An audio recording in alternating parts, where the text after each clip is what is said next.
Hey guys, John V from Phone Arena here. Right now you're watching our video review of the Lenovo ThinkPad 8 tablet. Lenovo has been pretty busy in the Windows 8 mobile computing space, and the ThinkPad 8 tablet shared another offering in their arsenal, and it's really impressive for its affordable cost at $400. It bears the iconic ThinkPad name, but looking at it, it doesn't look like it has the same design aesthetics we'd come to expect. Regardless of that, it has a pleasant design that we actually like. It's very modern and streamlined, balanced weight, and the rounded corners give it a nice look.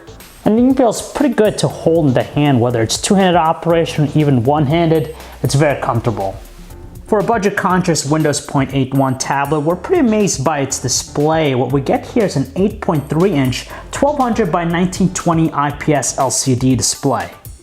Essentially, that equates to a pixel density count of 273 pixels per inch, which means that you get some crisp-looking visuals. On one hand, our eyes really like the vibrant glow of the display. It tends to be a little bit warmer with its color reproduction, but it has some weak viewing angles. So at wide angles, the color black tends to have that milky tone to it, and it's a little bit challenging to view outdoors with the sun present. It's pretty nice that Lenovo has outfitted it with all the ports and buttons you'd expect to find. So on the right side, we have the power button, the volume control, the microphone, and even the micro USB 3.0 port. Along the bottom edge, we have the 3.5mm headset jack and two notches for its internal speaker. Meanwhile, on the left edge, we have the micro HDMI out port for video out functionality, and behind this plastic flap, we have a micro SD card slot. And finally, we have a 2-megapixel front-facing camera. While in the rear, we have a beefier 8-megapixel autofocus camera with an LED flash that has the ability to shoot 1080p video. The nice thing about the tablet is that it's running Windows 8.1 Professional, so it is a desktop operating system, so it has some advantages over the iPad and its iOS experience, and even Android. For example, it has support for legacy software, so if you go to desktop mode, you can install things like Google Chrome's browser or even Mozilla Firefox, and you get that full desktop experience with them.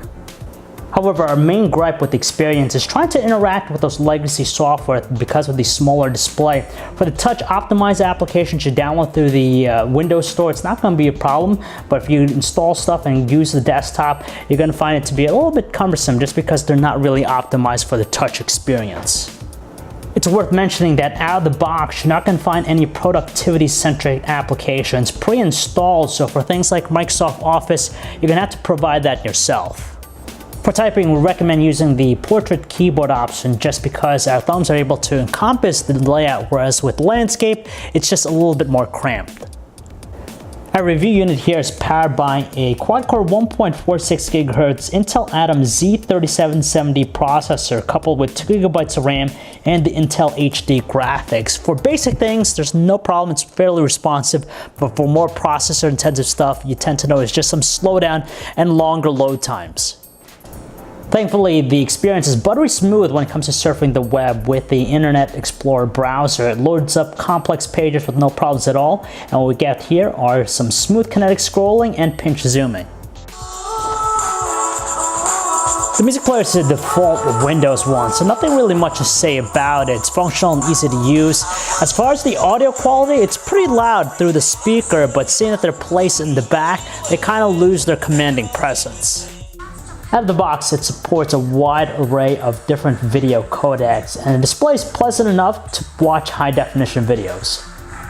The camera app is pretty bare bones, so hardcore shutterbugs might not be too pleased with it. We have an option to shoot panoramic or 360 views, and we have the ability to adjust the exposure, but that's pretty much it. Our biggest issue with the camera is its problematic focusing. It just takes a long time and it's hard to actually get it to adjust properly, but if you're able to do it, you can take some pleasant looking photos outdoors where there's plenty of sun.